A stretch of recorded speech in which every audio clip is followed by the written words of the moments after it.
Everyone. I'm Lorene DeBono, Managing Partner at FLG Partners, and I'm excited today to be moderating our panel discussion on how to create a successful public company through a Spac vehicle. We have a terrific panel of experts who will share their valuable insights with you about their own recent experience establishing public operating companies via a Spac. Our first panelist, Eric Hall, has been a partner at FLG since 2004, with over 30 years of senior management experience as president, COO, and CFO at both public and private companies. Eric's specialty is building successful organizations from the ground up and then helping them navigate their strategic options, such as financings, IPOs, M&A, and successful exits. As an FLG partner, Eric recently took RAP Therapeutics public and advised ALX Oncology on their IPO. He is currently taking another life science company public. Eric's focus is helping life science companies build their finance teams, manage successful financings, and then take those companies public. Also joining us today is Greg Curran, a newer partner at FLG with 35 plus years of financial, capital markets, and strategic advisory experience across diverse sectors, including medtech and life sciences, investment banking, internet, and clean technology. As a CFO, Greg raised equity and debt capital for both private and public companies and has executed M&A transactions on both the buy and the sell side. He has also served in CEO, president, and board of director capacities. Prior to FLG, Greg was CFO and Senior VP of Corporate Development at Providence Medical Technology. He also founded and was president of an investment bank, Merriman Curran Ford, from 2002 to 2009, growing it from a pre-revenue startup to 250 employees, about 90 million in revenue, and a profitable public company. And just recently, Greg was appointed to the advisory board at Specific Diagnostics. Finally, our guest panelist today is Molly Hemmeter, currently a board member for 2 Spacs, and one of them, Roth CH Acquisition Company 1, recently announced a merger with PureCycle Technologies. Molly also serves on the board of Wilbur Ellis, The Wine Group, and Flower One Holdings. Until recently, Molly was also president, CEO, and director at Landec Corporation, which is a publicly traded company with 2 operating businesses, Curation Foods, an ag-based CPG company, and Lifecore Biomedical, which is in the pharmaceuticals market. Prior to Landec, Molly served as a VP of Global Marketing and New Business Development at Ashland Corporation. She was an executive in 2 early stage software companies and held a variety of leadership positions in other consumer and healthcare companies. So with that great set of panelists, welcome to you all, and thank you to the audience for joining us today. Note that please add any questions that you have in the audience via the chat feature as we proceed, and we will address them at the end of the presentation. So let's get started. Our first topic today is whether an operating company should use a Spac vehicle to go public. Eric, let's begin with you. Why would a company, Eric, be interested in going to the public markets via a Spac? Is it easier going public this way versus a traditional IPO? What are your thoughts, Eric? Morning, Lorene. You know, Spacs themselves have actually been around a long time. In fact, way back in 1990, we know of at least 2 Spac transactions, but so far in 2020, we're already at 200 acquisitions and growing. In fact, Spacs have represented 44% of total proceeds raised by public companies in 2020. I heard a statistic yesterday that over 75 billion has been raised for Spac acquisitions. So if your company wants to go public, Spac versus IPO, well, let's start with some definitions. In a traditional IPO, you file an S1 with the SEC, market the deal, price the deal, and voila, you're public. An IPO can typically take between 6 to 24 months working with bankers, lawyers, accountants. IPOs are expensive too. The aggregate cost, including investment banking fees, can range between $8 million to $15 million for a $100 million IPO. And of course, there's also the direct listing approach. Before August 2020, when the SEC approved including primary shares in a direct listing, no new shares were created and only existing outstanding shares are sold with no underwriters involved. The company is public, but no capital was raised. NYSE has now allowed new shares to be issued for a direct listing, so it is possible to raise new capital. A SPAC is a special purpose acquisition corporation.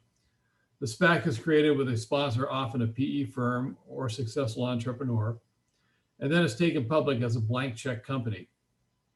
This is actually a reverse merger. A private company merges into an existing listed company, the SPAC sponsor. Often the listed company is a shell company, which used to be an operating company, but is no longer in business. The SPAC sponsor may have some cash and is current with the SEC filings. The operating company goes public by merging into the SPAC. And unlike an IPO, this process is less expensive, typically between 1 to 5 million in investment banking fees for 100 million IPO versus 7 to 8 million for an IPO transaction. And the SPAC merger can be completed within 3 to 6 months. Thanks, Eric. That was thanks for giving our audience a good walkthrough of the definitions behind a SPAC versus a traditional IPO and some of their differences. Greg, do you have any further thoughts on the differences between a SPAC and an IPO? Hi, Lorraine. Yep, I do. Let me just add a couple of things to what Eric said. With a SPAC, you have a broader range of potential issuers. Not every company can get public via a traditional IPO in every market environment. And today, the markets are infatuated with infectious disease, but there are a lot of great companies outside of the life sciences sector that would like to go public. Since the SPACs are usually formed to focus on a more narrowly defined sector, companies that are not in vogue for what IPO investors are looking for at the moment can still find a SPAC to partner to merge with. In the SPAC process, the company makes public its projections versus having the analysts at the underwriters put out models in a traditional IPO. This can be a big plus for companies that expect an inflection in growth and can demonstrate to investors why the inflection will occur. Valuation is more certain with the SPAC, since the SPAC already has a trading-based market cap at the time of the negotiated combination, as opposed to more of a guesstimate evaluation that the investment banks use to market and price an IPO. In the case of a SPAC, you only make SEC filings when you know you have a deal.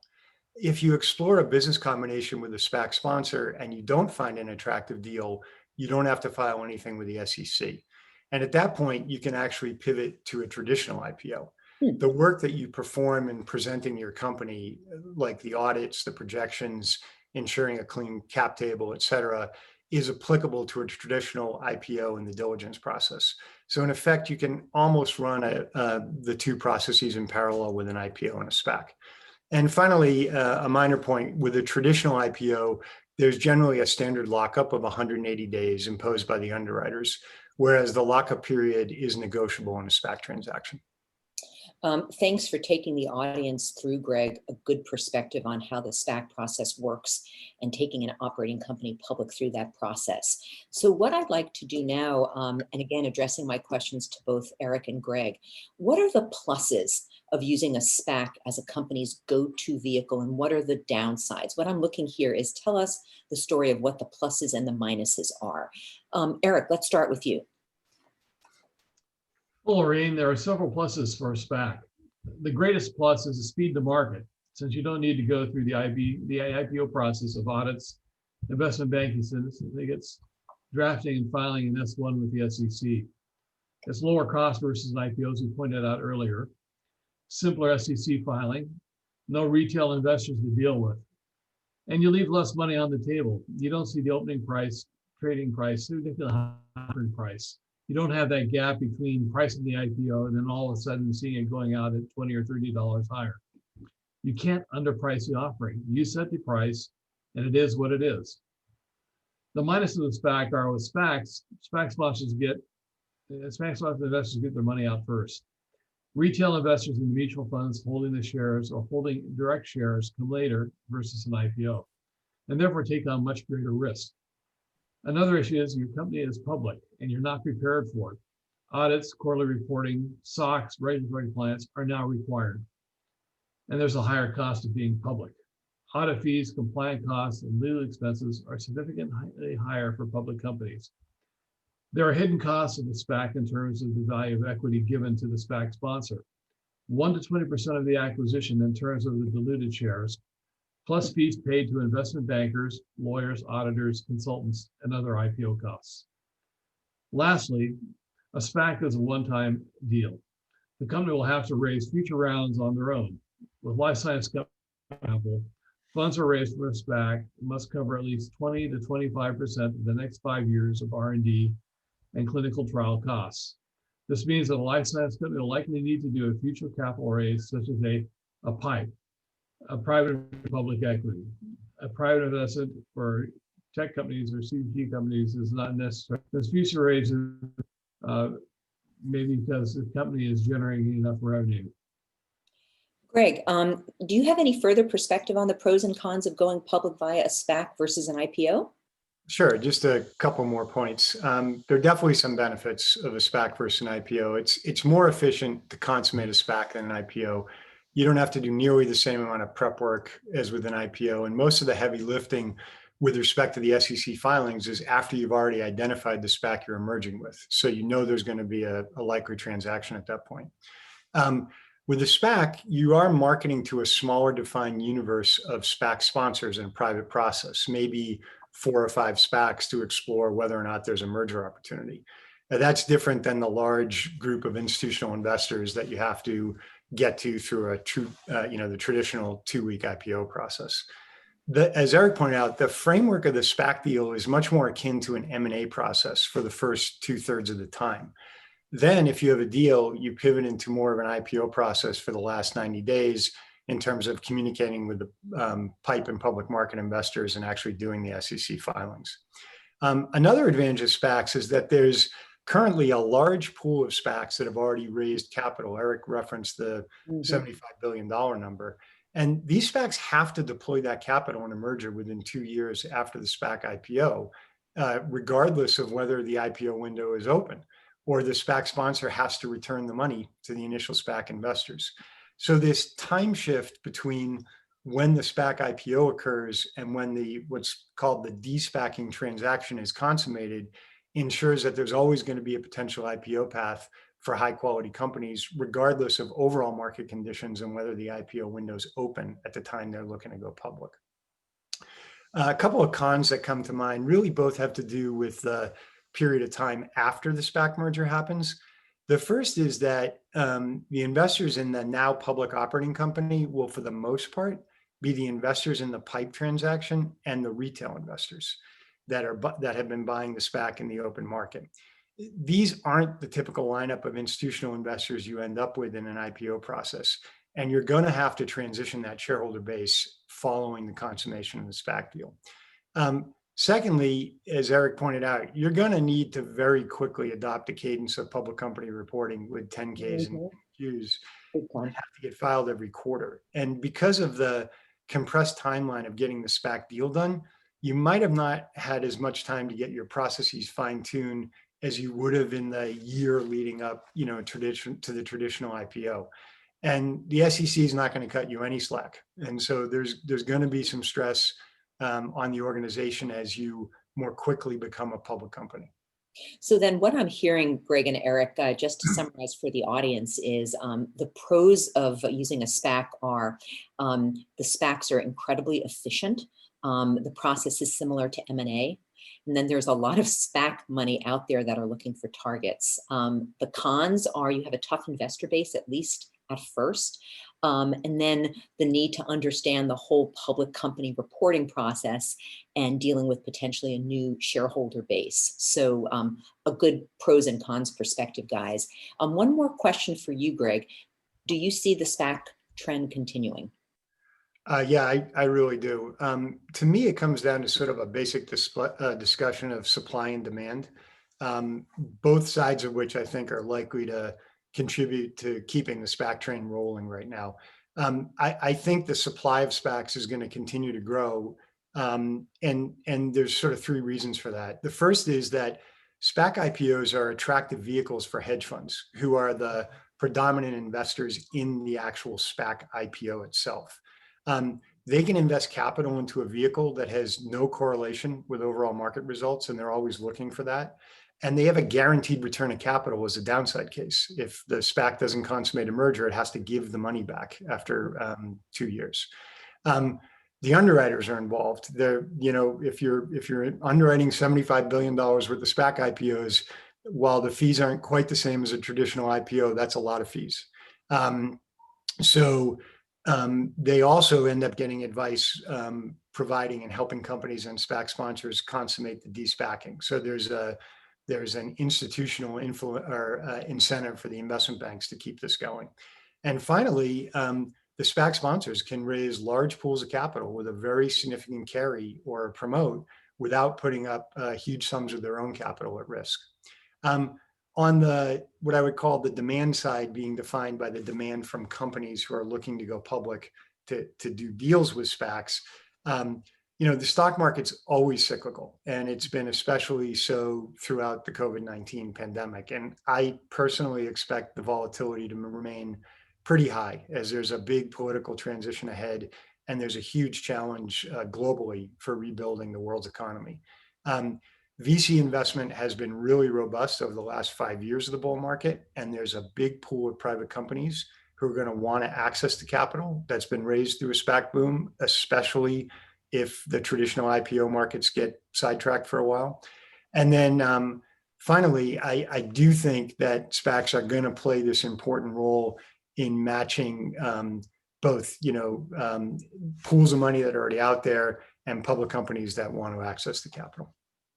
I think you're spot on with regard to the current trend in SPACs continuing and their popularity. I was reading an article just yesterday in the Silicon Valley Business Times saying that auto techs and other tech companies in general are viewing SPACs a lot more positively than they were earlier in the year, where they were much more skeptical. So I think you're spot on. So let's now turn to Molly and get you into the heart of the conversation. So Molly, you're a board member of a SPAC that just announced a definitive merger agreement between your SPAC and a target operating company, PureCycle Technologies. So as a board member, Molly, please tell us, how does a company get on the radar of a SPAC sponsor? Hi, Lorraine, and thanks for having me here course. Today. Well, as both Eric and Greg previously mentioned, there is more institutional focus on SPACs than ever before. As such, several investment banks are tracking SPACs on a weekly basis, and you can contact an investment bank to help you identify a SPAC that would be a really good fit for your company. Alternatively, the CEO and board members are actually listed on the S-1 filings of the SPAC. And depending on the SPAC, you might be able to reach out directly to them. One thing to keep in mind, however, is that the SEC prohibits a SPAC from soliciting target companies until the SPAC IPO process is completed. So what I'm hearing is that clearly an operating company working with an investment bank can really be very critical to them in terms of finding that right SPAC sponsor. So Molly, tell us generally about how a SPAC looks for targets. What's your experience? So I'm currently on the board of 2 SPACs, as you mentioned, that were formed in partnership between 2 leading mid-market investment banks, Roth Capital and Craig-Hallum. Roth CH Acquisition One Company plans to acquire PureCycle through a new Delaware holding company, which will become a publicly listed entity with an ascribed pro forma equity value of $1.2 billion and an enterprise value of approximately $800 million. So at the highest level, we screen initial targets using 3 criteria. And we looked at many companies before we settled on PureCycle Technologies. And we looked at three primary things: the industry where they compete, their enterprise value, and their public company readiness. So let me take you through each of those 3 things. First, I'll address the industry focus of the SPAC. In general, SPACs tend to define a broad industry focus. They want to define a sector large enough to maximize the number of business combination and opportunities, while small enough to focus in sectors where the board has expertise. So both of the SPACs for which I serve on the board are focused on acquiring a target in the healthcare wellness, consumer technology, or sustainability sectors. These industries were chosen because the two investment banks leading the SPAC have deep expertise in these sectors. And I was asked to be on the board because I also had experience leading companies in these sectors as a public company CEO, board director, and other executive management roles. The collective experience of the board enables us to make an experienced and informed business decision regarding the potential of each target to deliver long-term shareholder value in the public market. So the second criteria is the enterprise value of the target. The SEC requires that the fair market value of a target exceed at least 80% of the SPAC's trust account assets. Typically, however, a SPAC will target companies to acquire with an enterprise value of approximately 2.5 to 3 times the trust fund raised. So you really want to kind of look at the size of the SPAC compared to the enterprise value of the company. And then the final criteria is the readiness of the company to become a public company, which requires audited financials and the board and a proper board composition and governance processes to be put in place. So again, just for our audience, what I'm hearing is that the 3 takeaways with regard to how Molly's SPAC has screened targets is what industry they're in, enterprise value, and public company readiness. Now, Molly, tell us a little bit about the target of your SPAC, PureCycle Technologies. Tell us a little bit about the operating company. I'd love to. I'm very excited about this company. We recently announced a business combination with PureCycle Technologies, and that is expected to close in Q1 of 2021. PureCycle Technology holds the exclusive global license to commercialize the only patented recycling technology for restoring waste polypropylene into virgin-like resin. The process was actually developed and patented by Procter & Gamble Company. It's very cost efficient and utilizes 75% less energy than the traditional manufacturing process for polypropylene. The company is building its first commercial scale operation in Ironton, Ohio, with a capacity of 107 million tons per year. The company's already signed long-term feedstock and offtake agreements with leading global partners for all of its supply and all of its production from the Ironton facility. The Ironton plant is scheduled to be operational by 2022, and PureCycle plans to expand to 30 commercial lines globally by 2030. With an ascribed pro forma enterprise value for PCT estimated at over $800 million, we also needed to complete a $250 million PIPE to augment the $75 million trust account that was originally set up by the IPO. That's a great example, Molly, of a SPAC in the clean tech industry. So thank you for that. Greg, what about your experience? I know you're doing a lot of work with regard to looking at SPACs in life sciences. Tell us a little bit about the life science sector and SPACs. Sure. Well, typically in the life science sector, companies access the public markets through traditional IPOs well before generating any sales or earnings. Examples of these types of companies could include biotech companies, or what's very much under the spotlight right now, vaccine developers. The drivers of investor interest and valuation tend to be the stage of the therapies to being developed, such as phase 1, 2, or 3 clinical trials, the size of the markets being addressed, the patent positions that the companies have to defend the drugs once they're ultimately approved, and the breadth of the portfolios, both in terms of how many indications for each of those drugs and what is the pipeline that the company has look like. Do they have multiple candidates in the pipeline, not just one at a time? SPACs that focus on life science companies take these same factors into consideration.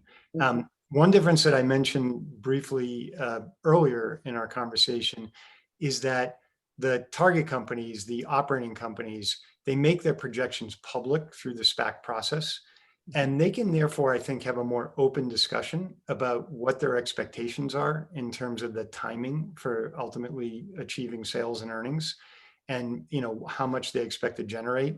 And they can do this directly with public investors. And I can see how in some cases that could actually be an advantage to going the SPAC route versus an IPO, their ability to have a more open dialogue with investors about what that inflection point might look like.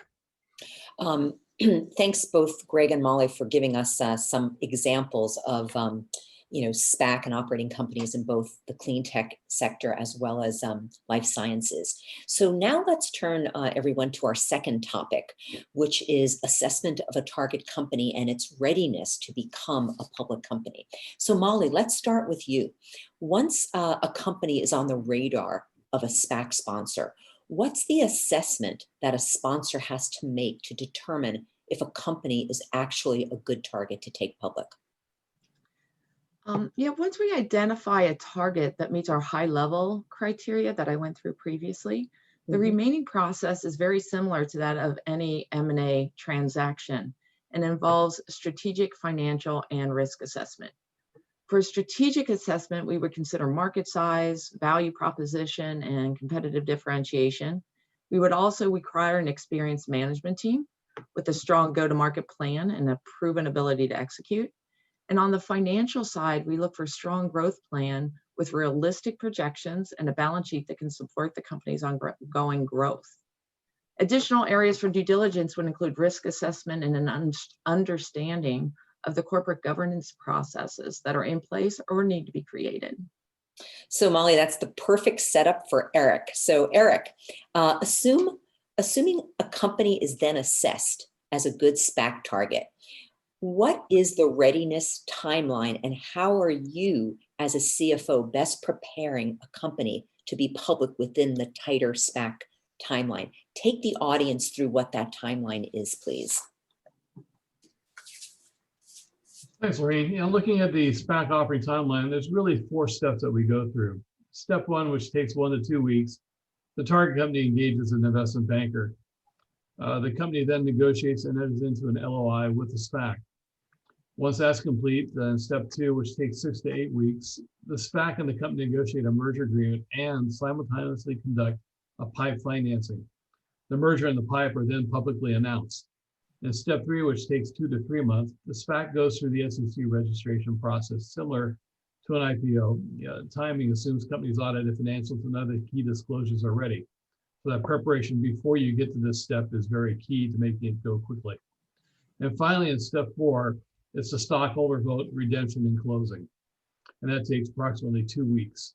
So it's a tight 3 to 6 month process if you can get everything done on time. So what I'm hearing is basically 4 major steps to complete within 3 to 6 months. That sounds really tight and aggressive, Eric, but it is what it is. Molly, what's your experience with PureCycle with regard to its SPAC transaction? What was your timetable? Yeah, and I'm speaking more from the SPAC point of view. So as a SPAC working with a target, we recently completed step 2 of the timeline that Eric just walked through. And we're currently in the midst of step 3. So the initial public offering for the first SPAC, Roth CH Acquisition 1 company, occurred in May of this year, so May of 2020. We announced that we entered a definitive merger agreement with PureCycle Technologies just last month in November, and we are expecting to close the transaction in the first quarter of 2021. I would consider 6 months from the SPAC IPO to the announcement of a business combination to be probably much faster than the average SPAC. During the May to November time period, we saw a strong and steady stream of deal flow, like Greg mentioned, but we also encountered competition from other SPACs for many of the same targets. So again, while an efficient SPAC offering timeline is 3 to 6 months, it does sound still very aggressive to me, but yet still shorter than what the timeline would be for a traditional IPO. So thank you for that. Now we're going to transition to our third and last topic, which is once an operating company has merged with a SPAC and has become public, how do you ensure that company will be successful? So let's start with Eric. Again, Eric, what do you think the elements are to ensure that a company will be successful as being public? And what do you have to do as a CFO to make sure that that happens, that the company is successful? Well, Lorraine, the key is building a strong finance team to ensure all the planning, SEC reporting, and other financial work and analytics is done in a robust way. Then ensuring that the numbers are being met quarterly and annually. It's all about strong financial management. Remember, this is a merger, so an audit will come after completion, and the target company will need to be prepared. Depending on the timing, you could have a little or a lot of time to prepare for the audit. The SPAC will perform their due diligence on the target company, which may include a review by their auditor. The good news is that you can execute the SPAC quickly without the higher costs of this public company audit. But be aware, once you're public, you will incur higher audit costs. The cost of an annual audit can increase from an annual cost of $50,000 when private to $500,000 to $1 million or more once public. Absolutely. And D&O insurance will also have to be increased, a cost that most boards are not prepared for. Public company D&O insurance premiums can be 10 times or more of the cost for a private company. $1 million in premiums is at the low end for public company D&O insurance. You're more likely to see premiums in the $2 to $4 million range. The board will also have to be compensated, and new committee charters will have to be drawn up for public company boards. Board composition will probably need to be changed to include more independent directors, particularly on the audit committee. And if you're operating in California, diversity will also need to be addressed to meet California legal requirements and changing corporate ethics requirements. Institutional funds like BlackRock are now requiring board diversity before they even take on a client. So Molly, based on Eric's comments with regard to board composition and what I would call an elevated corporate governance structure, in your experience, how is the composition of the new board determined after the business combination is completed and the operating company has merged into the SPAC? What happens? Yeah, so when the merger transaction is complete, a new board is formed that is best suited to take the company forward into its new phase. So the new board of directors could or could not include board members from the SPAC, board members from the pre-IPO target, or newly recruited independent directors as needed for proper corporate governance in a public company. And a lot of this is negotiated during the merger agreement onto how that board will be formed. Got it. So now let's shift everyone to investors and those investors that come into the newly public company a little bit later. How does a company prepare to handle those new retail and institutional investors that do come in later? Can these new investors end up losing their investment if the SPAC company is not successful? Greg, let's begin with you. What are your thoughts here? Yeah, I think that's a great question because we've talked from a number of perspectives, but haven't talked from the investor perspective, which ultimately they're going to have to make money, for these types of transactions to continue. There's great economic returns for the sponsors, the investment banks, and the companies looking to access, the public capital outside of the traditional IPO. The one group that looks like so far hasn't necessarily benefited as much are the investors who get in after the SPAC IPO and through into the other side of the merger. There's been about 75 NASDAQ traded de-SPACing transactions. That's where, the SPAC goes from being sort of a pool of capital to an operating company. And those were completed in 2019 and 2020. And I'd say the performance has been sort of a mixed bag to date. The median return on a 1, 3, and 6 months basis after the de-SPACing transaction have been negative 14, 7, and 20% respectively. And that compares to a pretty robust stock market and good performance for IPOs, which over those same time periods, that 1, 3, and 6 months over the last 2 years, traditional IPOs are up 11, 13, and 7% respectively. So, 20 to 30% gap in performance between the SPAC deals and the traditional IPOs. There are plenty of examples of very positive returns with companies up, as much as over 200% in the SPAC process. But on balance, only about a third of the deals have actually produced positive results, returns at this point. So in my mind, the key determinant is first the fundamental performance of the de-SPAC company.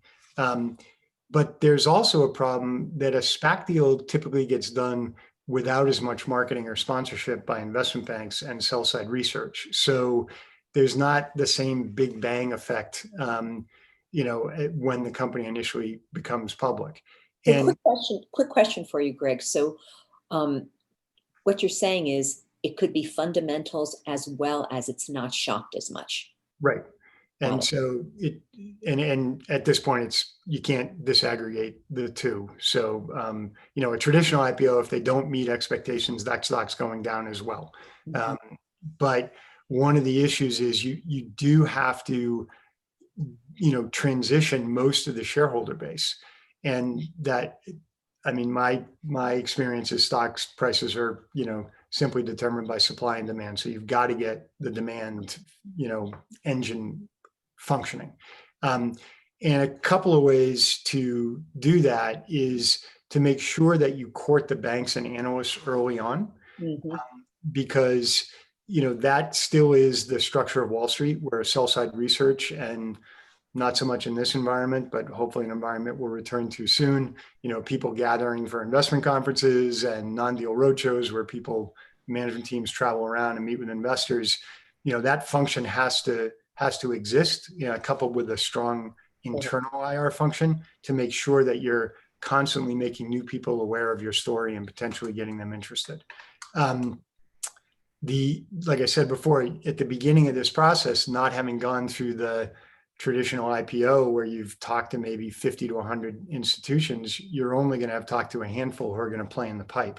And you're going to have a bunch of retail investors in the stock just by nature of the way the Spac stocks trade. So the best combination, which I don't think is necessarily germane just to Spacs, is you have to underpromise and overdeliver. Can be a little more challenging when you put your projections out there. And you've got to, really shout loudly and publicize your story as broadly as you can. Great discussion, Greg. Molly, you must have some last thoughts on this particular topic as well. Well, a SPAC can be a very efficient vehicle for a company to go public and access capital. But just as Greg said, maximizing the long-term success of a company that goes public via SPAC is the same as any other public company. It's all about executing on the business fundamentals. There needs to be a consistent articulation of the company's vision to the public markets with a plan that sets realistic expectations on performance. The company must then successfully implement the plan to meet those performance expectations while keeping investors informed to ensure a strategic base of investors for the long term.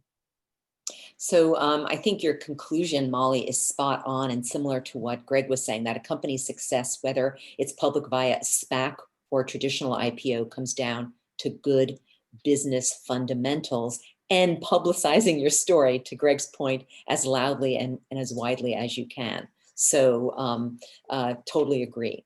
So basically, thank you, panelists, for joining us today with regard to the content of our presentation. We seem to have a few minutes left for some audience questions. And so what we're going to do now is go to the Q&A, give us a moment to kind of look at the questions. And here they are. So one is addressed to Eric. And it says, less expensive. What about the dilution from the typical fees from the SPAC sponsors and subsequent warrants? Do you have an answer for that, Eric? Definitely do, Lorraine. Yeah, see, that's a great question. We're talking about hard costs here, the costs that are paid to the investment bankers and to the auditors and attorneys and other fees you have to pay for listing. Yes, dilution is a cost.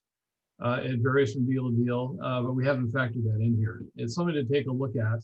But again, you're looking at companies that need to go public.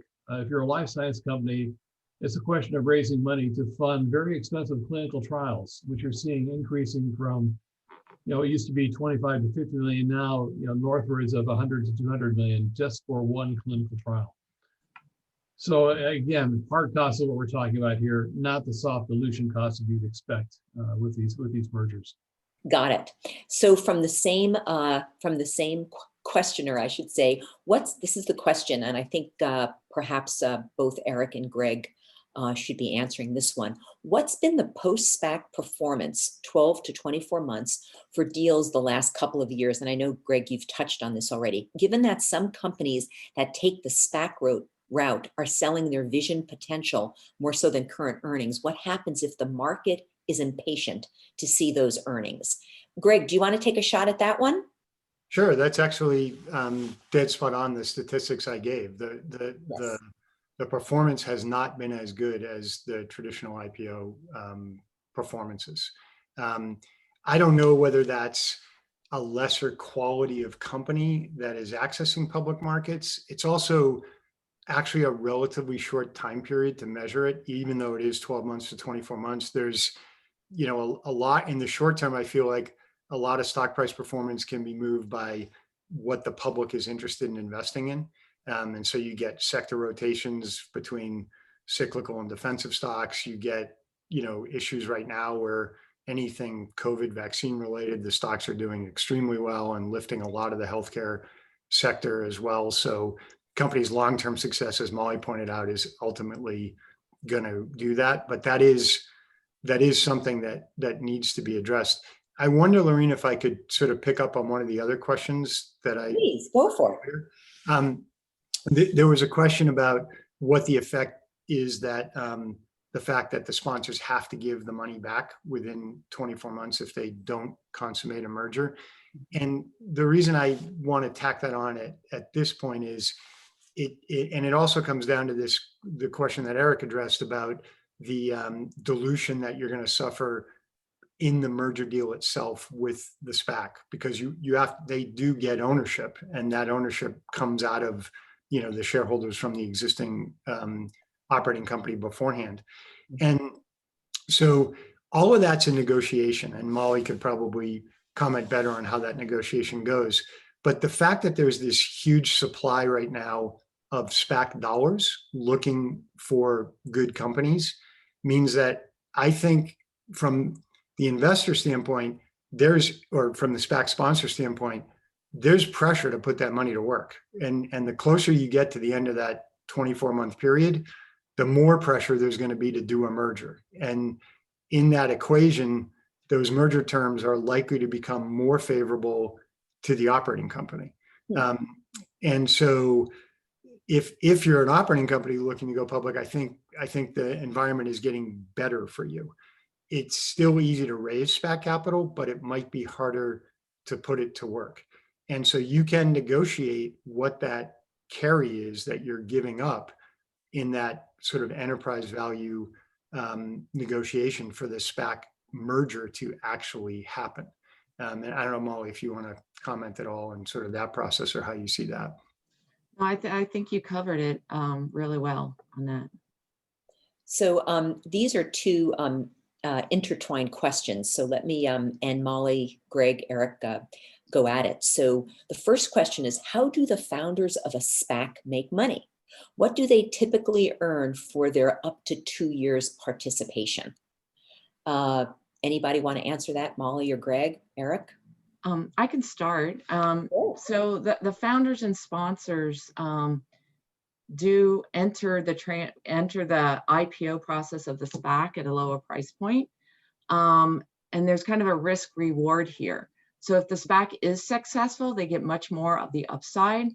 However, my understanding is that if no Spac is consummated and happens, when the money is returned to the original investors, they get interest on that money. And that interest is the original founders and sponsor money.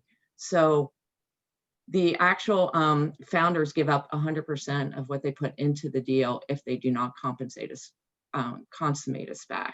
So you make a nice return if you do consummate and you go to public with a successful company, but there's also a chance you lose all your money in this transaction if it does not complete successfully. Yeah, and that goes back to that last question. The closer you get to the end of that 24-month period, the more likely that money is going to get put to work. Right, and it starts to get stressful, and then you want to make sure you're not targeting a company just because to get it to market. You don't choose a company that won't be successful in the public markets, and that becomes kind of the game. Is still when the pressure's on, making sure you still choose a company that will be successful. So from the same questioner, This is the next question, and it may be one for you, Molly. So what happens to the directors of the SPAC when they acquire their target company? Do they get replaced by the directors nominated by the company being acquired? So this has been an interesting process because we're kind of going through that right now with our entity. And during the merger agreement with PureCycle Technologies, we actually negotiated where the board members would come from. And it was very, very collaborative. I mean, everyone at PureCycle Technologies and everyone on the SPAC wants to make sure the right board members are in place for the long term. So the new board members can be from the SPAC, from the target, or completely different board members who aren't on either to begin with. And because we're looking at a lot of different companies, we want to make sure we get the best people on the board. So it might be the SPAC has a couple seats, and it might be that they don't, but it's not a given onto who moves forward on the new board, but it is usually very collaborative. Got it. Here's another interesting question. This, I think, is for any of the panelists. Have you read Reid Hoffman's comments or article that Spax, and he's doing one currently with Mark Pincus, is likely a new public access for what is calling SPACs, i.e. venture at scale? Any thoughts, guys, to that question? Sure, Laureen. I have read the article. I agree with Reid that it is venture at scale. What you're seeing now is, and I'll take life science companies, for example. The expense to do clinical trials has increased tremendously. And you're starting looking at amounts now that are traditionally out of venture capitalist wheelhouse in terms of the size. So what's the best thing to do? Find private equity? Well, they want to have an IPO very quickly. So why not use a SPAC? I can still raise 150 million or 200 million very quickly. It's like getting venture capital money, but it's now passed on to the public investors. It's a great transfer of risk from the VCs to the public. So that's why you see the venture at scale, which I really believe in what Reid has said. And trust me, if Reid's in it, there's definitely money to be made. I actually agree with Reid as well. Greg, do you have any perspective on that? No, I agree with the premise, and in fact, you know, there's a bunch of companies that go public that are still in effect venture companies because they aren't profitable yet. One of the questioners here says, can target companies be pre-profit? And the answer is yes, in both traditional IPOs and SPACs, and especially in some of these sectors where, you know, the road is long and the cost is great to get to profitability. It's nice to have this pool that you can dip into. Our next question is a very interesting one, and it's a long one, but I will read it. So SPACs are definitely interesting. It is easy money that may become easier as SPACs approach their 2-year windows, as we just discussed. This said, what do you think about companies like Shift going public and then drastically missing its earnings on day one? We don't see this typically happening for companies that, for instance, a Goldman Sachs takes public. Will there be an incentive for more shifts going public as SPACs approach their 2-year window? Anybody want to tackle that one? I mean, I'll give it a shot. Oh, go ahead, Molly. You go first. I'll give it a shot. I think the SPAC market is continually getting more sophisticated. And as those occurrences happen that you just described, and SPACs go public and then aren't successful right after, people are going to learn kind of the levers that work and the levers that don't. And I think at that point, you're going to have higher redemptions. You know, as it comes close to that company actually de-SPACing, you're going to have sophisticated investors in there that don't believe in that target, and they're going to redeem so that that company might not be able to de-SPAC. But Greg, you might want to add to that. No, what I was going to say is, having been an investment banker for a long time, the phenomenon of companies missing their estimates, even first quarter out of the gate, that's not a new phenomenon. Unfortunately, that happens.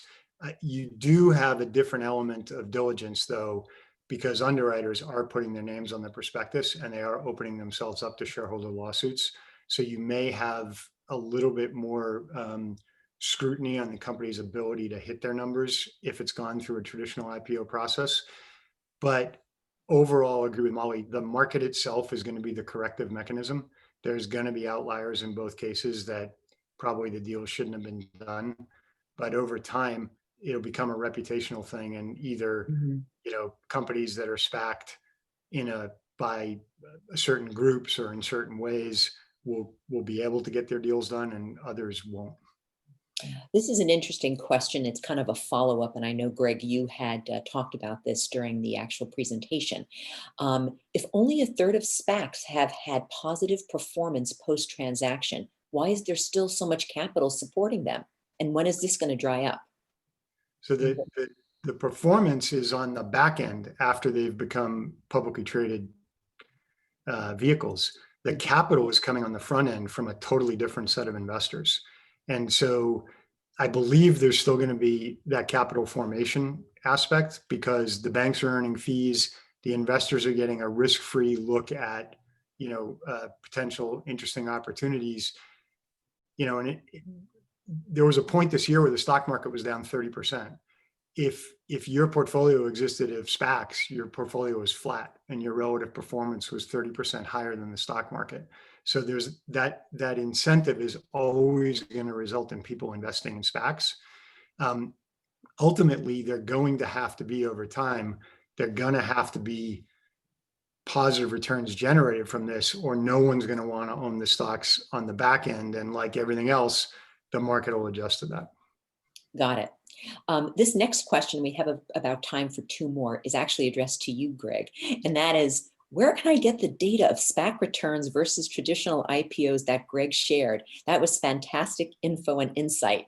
Can I get it? I'll turn that back to you, Lorraine. I have a spreadsheet. It's sort of NASDAQ generated data. I don't know how we're sharing stuff with people, So if this particular person emails me at Laureen@flgpartners.com, I'll research it all for you and see if we can share that data. Okay. Two more questions. One is, do you think SPACs in real estate will increase in number? Any interest there in answering that one, guys? A little experience in real estate with some previous clients, but right now I don't see SPACs in real estates really increasing that much. And there's one that just got funded. I think real estate has other issues right now, just in terms of, are we ever going back to an office like we used to, which makes real estate a very precarious industry sector. So I say right now, I think the REIT structure for real estate is still very strong. I see that continuing. Maybe you take a REIT public with a SPAC, that could work. But again, I'd be very concerned about what's going to happen post-COVID with real estate.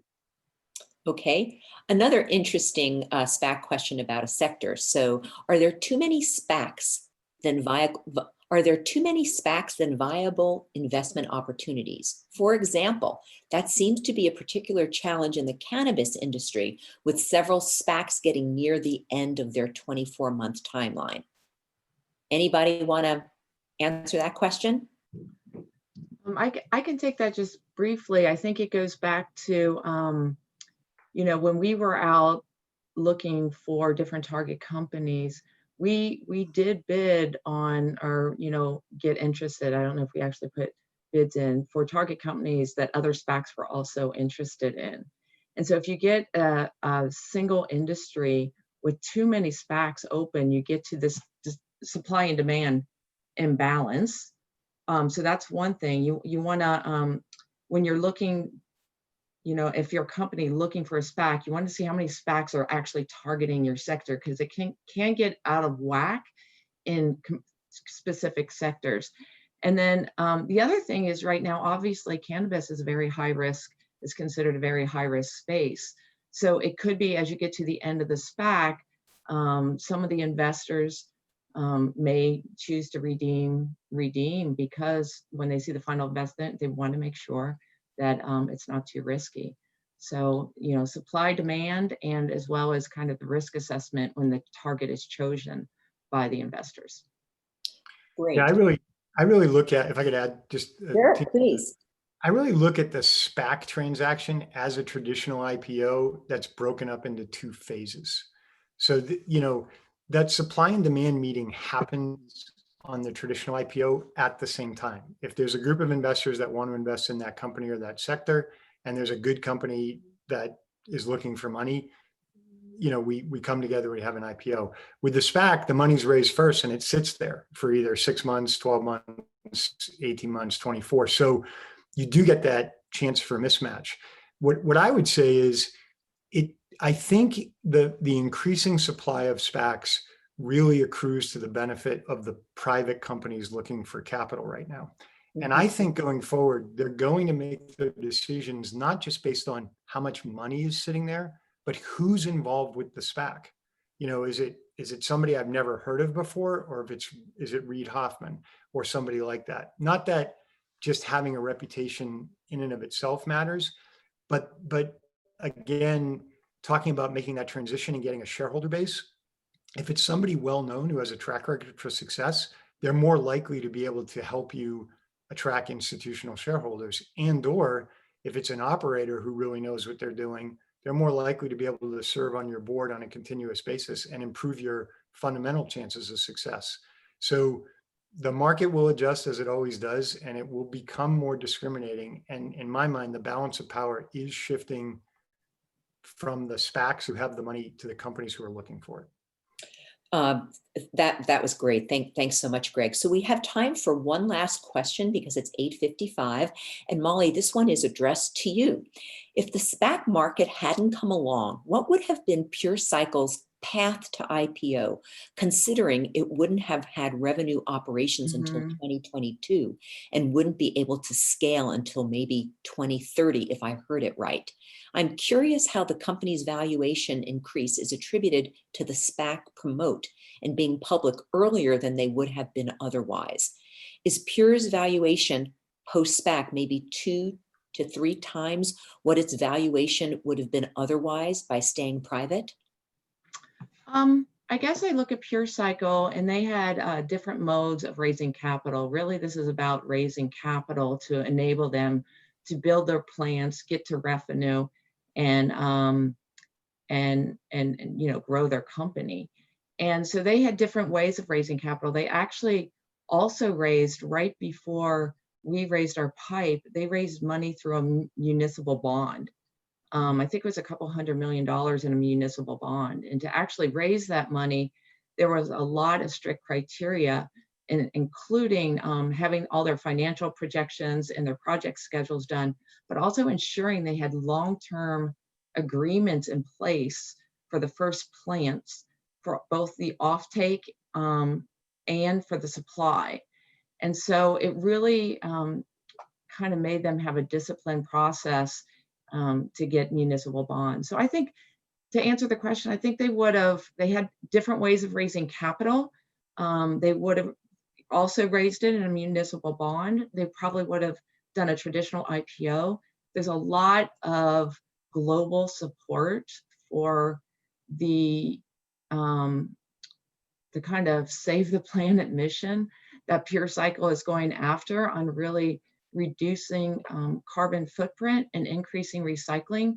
So I think they would have had to just go to some big global partners for strategic investments instead. So I think because of the sound business model that PureCycle has and the many partners, they had other ways to access capital, but they chose to do a SPAC because, first of all, the speed that we talked about earlier, the speed to getting the capital was much faster than doing an IPO. They also were able to lay out their full business plan and disclose all their long-term partners. And again, we talked earlier, that's an advantage for a company to lay out their entire plan. And they knew that the capital was there. So you had the trust account and the PIPE, and you raised the PIPE prior to doing all the registration and incurring all the costs. So there's an surety of capital as well. So they had options because they have such a strong business plan. But those are the reasons they did go forward with the SPAC. So unfortunately, everyone, we still have 6 or 7 questions left unanswered, but we do have to stop since it's 9 o'clock. To the extent those other questions would like to be answered, again, just send me an email at lorraine@flgpartners.com, and we will try to get back to you on that. So on behalf of FLG Partners, I'd like to once again thank our panelists, as well as our audience for joining us today. We'll be sending out a feedback survey later this afternoon to all of you who have joined to help guide us at FLG as we continue to offer these opportunities to inform and engage our clients and our colleagues in the business community. We hope you'll join us again for future events in our FLG Leadership Series. And everyone, have a happy holiday season, and please stay safe and stay healthy. Thank you. Bye, everyone. Thanks, Lorraine. Bye-bye. Thank you. Bye-bye. Bye.